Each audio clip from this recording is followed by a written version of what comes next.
Hivi unafahamu kwamba unene uliopitiliza ukishakuwa bonge unakuweka kwenye hatari ya kupata tatizo linaitwa buried penis. Maana yake ni uume uliosinyaa au uume uliozama ndani, uliokuwa mdogo kupitiliza. Mafuta yanapojirundika yakawa mengi katika sehemu ya kinena, basi hupatikana hatari ya kuzidhoofisha zile tishu zilizoshikilia misuli ya uume wako na kupelekea uume kusinyaa na kurudi ndani. Kuna njia tatu peke yake ambazo ni nzuri kwa ajili ya kurudisha afya yako ukae katika hali nzuri na kile kitu kitoke nje kiwe katika hali ya standard.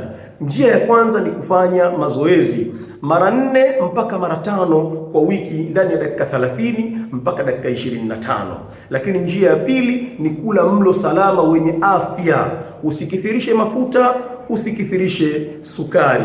Njia ya tatu ni kutumia mkonga extra kwa ajili ya kuifanya itoke nje, iwe nene, iwe ndefu na isimame katika standard nzuri. Mimi ni Dr. Sangwa. Karibuni.